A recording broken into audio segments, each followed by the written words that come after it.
Bismillah ar-Rahman ar-Rahim. Assalamu alaikum. And here we are again with another episode of Deenversation. And a very warm welcome to Ahmad. Ahmad, how are you doing? I'm doing great. How are you doing? I'm fine, alhamdulillah. So Ahmad, how is your Ramadan going? It's going great. And do you think we've capitalized on our Ramadan so far? If you ask me, the answer would be certainly not as much as one should have or Alright. one could have. Yeah. So I don't know. It's not been very productive for me in terms of ibadah this Okay, time. okay. I think some health issues in the background maybe. I don't know whether that's an excuse or that's really the case. Okay. Yeah, but age takes a toll on you. Oh, And I'm not the youngest anymore. still a young man. Yeah. So how is it in your case? It's going great. And, I've just been thinking a lot. And this Ramadan has been, I wouldn't say very, good for me. But I've been able to learn a lot in these episodes. And through this, I've came across another point. And I hope that we can, discuss this today. Yeah, please. I was thinking that there's a point to be made that Islam is a religion that doesn't seem to really fit in with the norms of today's society, doesn't seem to fit in with any economical standards that we have, and just, with the relationship standards that we have today, it just doesn't seem to fit in. Even the idea of heaven and hell for Islam, for example, heaven talks about rivers of honey and all of these things in Islam. We see that in the Quran. So all of these things, like if you told someone today that you'll get a river of honey, they would think nothing. Nowadays, people all aspire for the latest Mercedes or a swimming pool in their house, but not these kind of things that is talked about in heaven in Islam. So what would you say about Islam being outdated and set only in the time of the Prophet? Okay. So, but I think your question again has two parts. All right. The second part of your question is about the examples Allah subhanahu wa ta'ala has given in the Quran and Rasulullah sallallahu alaihi wasallam has given in his hadith about for motivating people, for motivating Muslims. And your argument could be, or people could raise the question or objection that those things are not motivating enough for them now, right? So honey and milk and all those things, because because there is an those don't abundance. appeal to people nowadays. I understand that. So the simple answer to this is, look, Allah subhanahu wa ta'ala gave examples which people could relate to. So particularly people for whom it was revealed, because Allah subhanahu wa ta'ala was talking to them as much as to us. All So right. for them, if he had given examples of things of say 1,000 years on in the future, so if the Quran would mention, let's say, Mercedes and iPhones when they were not even a reality, people would not have understood. So it had to be examples which A, people can relate to, people can understand, Yeah. and B, they are still actually relevant. So for us, food is a reality and we long it. And think of people today even who don't have an abundance of food. Yeah. So just think about the people in Gaza right now. How important or how relevant for them would be the understanding of thirst and hunger and having that thirst. All right, but not the general Islamic Ummah right now at the moment. Yeah, but as I said, so for the general ummah, they understand that the importance of food, but it's not the top motivator anymore. So what is appealing about Islam then for the general Ummah? If all of these heaven things that are listed in heaven for Islam, those were revealed for that time, and that makes sense completely perfectly. It makes sense. But what doesn't make sense is Islam is supposed to be for all generations, even the generations that come after that time period. So they should have given at least something that we could relate to also, like what is something that we could expect from Islam and that appeals to us even at this moment. Yeah. Even So in this- Jannah is has certain things which are, you could say, concrete. So we have been told about them concretely, and then certain things which are abstract. And the concrete portion is, as I said, that it's certain things which Allah subhanahu wa ta'ala mentioned, which will remain relevant for everyone. So food will always be relevant for human beings. Drinks will always be relevant for maybe human not. beings. Yeah. Whatever it would be, All right. it would be some form of that. Sustenance. So yeah, exactly. So nutrition. So All right. humans will need nutrition. Yeah. But then the argument is about whether, as I said, whether that is the top motivator for people today. So is it something which really, when they are told about, because they have abundance of it, so as you said, most of the ummah has an abundance of food, and that's why it's not. And there I would say, then the concept of those abstract things comes, which is that Jannah is defined as a place where you would have no wishes unfulfilled. That's actually, so if as a Muslim today, I aspire Jannah and I am ready to sacrifice, let's say, inshallah, even my life for Jannah and my family and everything, what's the reason? Is it those particular examples? So is it that I'm thinking about the flowing milk and honey? Or is it this abstract notion in which I believe that it will be a place where I will be comfortable for the rest of eternity, so forever, infinite time? That's actually something which would be motivating for human beings for all times. Now, this is the second part of your question. All right. The first part of your question was regarding, in a way, I would say Islam being outdated. Yeah. And outdated in terms of its ahkam, it's what it asks of people. Of course. So you mentioned the economic system, and you rightly mentioned that today's economic system, when we look at it, and when we look at what Islam tells us, they are like 180 degrees apart. Yeah. That's true. Of course. But the big question would be, as a Muslim, we need to have the correct understanding and the confidence. It requires a lot of confidence to know and believe and understand that this is off the mark. Even if 99.9% of the world population, let's say, that's not the case, by All the right, way, all right. and they are being exposed daily. So the Western capitalist system is actually, nobody believes in it anymore. Okay. I think really it's exposed. But let's say everyone, there was a time when it was very popular. All right. And if everyone was believing it, and you were the sole Muslim, and you had understood and read the Quran, it was your duty, and you should have had the confidence to say that this is right, this is correct, and I believe in this, and this is wrong, and I will try to implement this, work for it, I will convince others. That's actually the level of confidence you need. Now coming to the No, but we would want to separate the mosque and the magistrate. So we wouldn't want to bring faith into our political or economic dealings, because as you talked about, we need confidence in our economic system. But that confidence is built on how good our economic system performs. It can't be built on our confidence on our faith or our level of faith. No, that's the point. So the question now is, what I wanted to refer to is, what level of faith do we have in the systems of Islam, right? Yeah. Because Allah subhanahu wa ta'ala, He talks about these things. Not just talks, He gives us detailed ahkam which result in a complete system, so in an economic system, in a political system, in a social system, in a ruling system, in a foreign policy, in an educational policy, all these things are there. Now Allah subhanahu wa ta'ala is talking about them, and Rasulullah sallallahu alaihi wasallam, who is, of course, we know his ahadith are inspired by Allah subhanahu wa ta'ala, so he is giving us also detailed policies and ahkam. Now the question is, when we say that it's outdated, it's very important, that's very important for the listeners to understand. So when we think that it's outdated, what is going through our minds? Our minds are thinking that humans have progressed. We are now modern human beings. Of course, They We've think came like so far with we capitalism. have come far, exactly. We now have with capitalism. let's pause. All right. And let's review this statement. What have we come far in? What is it? So, and what has Islam come for? So first let's see, what has Islam come for? What is Islam addressing? Islam is addressing our relationships.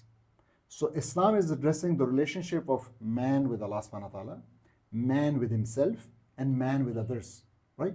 These are the three main, so we call it ibadat, ikhlaqiyat, and muamalat. That's what Allah subhanahu wa ta'ala is addressing in the Quran. So the Quran has not come for giving us guidelines about technology. It's not a book which it has a lot of science in it, but it's still not a book of science. So you can't call it a book of science. Not by any stretch of that. Yes. So now it's addressing actually these human interactions. So, and why is that? Because look, we as humans, Allah subhanahu wa ta'ala gave us, on one hand, He gave us certain organic needs, which we will fulfill, which means we will go after food, we will go after sleep. Now Allah subhanahu wa ta'ala has told us how to regulate these things. What is halal to eat, what is not. All right. What are the timings for sleeping and which ones are not. So when there is prayer time and prayer is going, you forget about your sleep. You don't say that this is more important for me. Similarly, He has given us some instincts. So He has given us a sanctification instinct, which means now He will also have to tell us how to sanctify, how to worship Him. If He won't tell, we would go astray. We would be thinking of the moon as the god, of the sun as the god. We would be worshipping, I don't know, we would be killing small children in the name of God. Some could even argue, but what about Christianity then? Yeah, so these are some of the things. Yeah. Similarly, People make gods for themselves. yes, He gave us this thing, rulings about survival instinct. So we will earn money, we will want to be protected and have our own house and have a livelihood and all those things. For this there are rulings then. And then lastly, He gave us a procreation instinct. All right. So which manifests itself in this lust or in this need for a opposite gender and all that. And therefore He gave us rulings. Now comes the question, how has man come far in these domains? Has he or not? That's the question. Why would man need to come far in these domains? His living standards have increased. We have so much better facilities than we had 1400 years ago. And many of these things came about with capitalism, with, all of these Western ideologies and these Western systems. Like, what's wrong with it? It's been going great for 300, 400, 500 years. No. What's to It's a complain very about? good question. Yeah. But it's another question. I'll answer it. All right. But so now you're asking about the contributions of Western capitalism. Yeah. Right? No, are you asking where the ethical standards of people have came? No. I'm asking. Yeah. What I'm asking is, when you assert or when people assert that Islam is, let's say, outdated. Yeah. My question is, how have humans changed? Do humans have a new instinct? Another instinct, a different? So right. I said about 3. Yeah. Or have these instincts evolved? Yeah, these So, instincts have how? evolved. Give me an example. Our sanctification instinct, we don't really need to satisfy it so much nowadays because we have science. Our sanctification instinct, if I have to say for myself, then science satisfies it for a lot of people. We don't have to turn to gods for unknown things. We don't have to make up gods like the Greeks do for rain, thunder, and all of these phenomena. Interesting. Let's see. We know about all of these things from science. So by this argument, it should be that the people living in the West who believe in science and who have turned their backs on religion mostly, that they should have no need of sanctification or a very little need of sanctification, right? No, By this really, they argument. might have a need for They might, sanctification. right? All right. But if you say that this it's being impacts, satisfied, it's being satisfied by another way. Yeah. But we see that they are those who are having the most need of sanctification. Only difference being they are not turning to God, they are turning to celebrities, they are turning to sports people, they are turning to actors and actresses, they are turning to... Right, but that's a different thing. That is a completely different thing. No, that's exactly, that's the manifestation of the sanctification instinct. What is the sanctification instinct? You think I'm small, and something else is big. Yeah. And you start in a way worshipping that big thing. Have you seen people, have you not seen people in the West worship actors and actresses? I have seen. When I have they seen. meet But they them, know. But they when know. they meet them, they but start they know, crying. But they know. Yeah, but they know. Have what you these ever people are cried? doing. Have you ever cried meeting your parents out of love and out of respect? I wouldn't know. I don't think you would ever do, right? So, and those people, they meet an actor who has done nothing for them in their life. Yeah. Nothing. Yeah. And they look at them and they cry. Where are those tears coming from? That actor is concrete. That actor is concrete. They've met the actor. They know he's what he's accomplished, what he's accumulated. Yes, they may be mad or kind of insane, going so much crazy, and yes, they might be satisfying some part of that instinct by worshipping these actors. But I think it's better. I think it is really, honestly better to satisfy your sanctification instinct by worshipping actors than rather by making up gods for yourself and then worshipping those gods. I think worshipping a god that you made It's up one for and the yourself. same. If you make up a god, If you make up a god, this god is just also to- made up, right? Huh? This god is also made No, up. he isn't made up. It's a you have a person. Yeah. He has a large following. He has many accomplishments, and this is someone that you only see on the screen. Then when you meet him in real life, you have this image built of him, his accomplishments, and how many people he's worked with, how many big people he's worked with. All of these things merge into one thing. Like And nothing of this gives that person a right to be worshipped as God. Nothing of this. No. So yeah, Of course. that's exactly. So Yeah. this is a problem. But people are treating him with this. You're right. They're scratching their itch, the sanctification itch with these celebrities. Exactly. And So it's there, right? Yeah, it's So there. it's there. It's there. It's completely there. It's but it's there. better to be. It's better than worshipping an unknown god just Yeah. to scratch that itch. I would just like to edit this statement a bit. All right. It's better than worshipping an irrational God. If your God stands on rational foundations, Yeah. that is the best to be worshipped. And that would mean that you are worshipping the right God. And that God is Allah subhanahu wa ta'ala, which we discussed in an episode. We discussed that in our episode, Yeah. how to come to that God. Okay. Okay? So that was one aspect. Okay. Then there is other instincts. Okay. Have those changed? So give me let's an say example. Which instinct? the survival instinct, Yeah. and then for that survival instinct, let's take the example of economics. All right. Okay? Yeah. So today we all are very impressed by modern economics and those charts going up and those graphs and everything, and we think that there is something scientific about it. All right. Let me be very Yeah. honest that we think there's something very scientific about it which was not known at the time of the Prophet, and that's why we now have to refer to science and we have to leave those rulings of, let's say, riba being haram, because now we have entered something very modern. If you also subscribe to this idea, then the question would be, what has changed? So what is really new? And second, in these transactions and which humans do, and what is scientific about them? So let it be very clear: social science is not science. It's not science. All right. So social science is actually talking about phenomenon like buying and selling and things like that, social behavior and everything, from a perspective of their own worldview. Okay, but who says we can look? One of the systems that we have, on one hand, we have capitalism, and then on the other hand, we have capitalism is ruling the world right now, and then on the other hand, we have the Islamic system, the Islamic economic system, which we're talking about. On the on the first hand, we have something that's been tried and tested. It's been working for a very long time, although yes, it may not be benefiting the common man much, maybe making the rich richer and the poor poorer. It's not something that's debatable at all. It's just common facts, but it's been working. It's been working. It's been increasing people's living standards for a very long time. Yeah, that was your point, which I wanted to address. Yeah. Now we come to this point. First of all, we don't select something on the basis of this temporary, superficial notion that it is working. Even if it is. We don't. No, we don't. We don't really. All right. That's- How would that make sense? Okay. I'll tell you. Please. So, the first thing is, it's not working. The whole world is crying because of it. And we should do a separate episode on that. Okay. We'll do an episode We'll try, on the we'll try. Western economic system. Of course. So it's not working. Secondly, even if it seems, maybe you look at it like, let's say, with a window of 10 years or 50 years, or as you said, 300 years. I disagree. But All right. you have a window of 300 years and you think, oh, this is working. That doesn't mean it is the right system. Okay. All right. So the discussion whether a system is right or wrong should primarily be, where is it coming from? That's the discussion. So Yeah.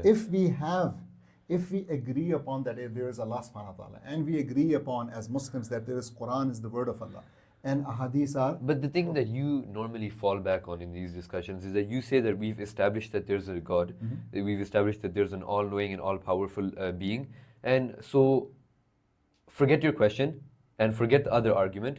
We have a God, He's perfect, and anything that He proposes is obviously going to be okay, perfect. no, I'm not saying that. But I you're want to right. take this from an You're- objective perspective. Good. I So, want to take good this from point. an... You're Let's take partly this. right. Yeah, I'll do it. yeah. You're partly right, but I will always want to first establish and remind you of this. No, it's This is the way. established and it's reminded. Exact, good. But Now- we want to. But then now why let's- have the debate? Why have the debate if No, we're no. always The going to debate fall is back? the debate. The debate. It's important as All right. Muslims that Yeah. we understand that. Yeah, we understand it. Okay, It's not and a now problem. we go on to the which one is better. Okay. And for that, I said we'll have to do an episode. Okay. So let's do an episode later course. on. Okay. Of course. So are we then done for today? We're done for today. This was So great. Islam, as I said, let's recap. Islam is not outdated. All right. Islam cannot be outdated. All right. Why? Because Allah subhanahu wa ta'ala is the creator not only of Islam, but Okay. also of the whole world. Okay. So Allah subhanahu wa ta'ala knew what technologies will be coming. Yeah. And similarly, the system of Islam is not governing technologies. All right. It's not governing science. It is governing humans and human behavior. That's what the Quran is about. And those humans have not changed. So we haven't evolved into something new with new instincts, with new organic needs. No, we are the same. Yeah. That's today's Okay. argument. Okay? That's good. So thank you very much, listeners, and please keep sharing and keep liking the videos and commenting on them with your comments, feedback, and questions. Thank you very much. Assalamu alaikum.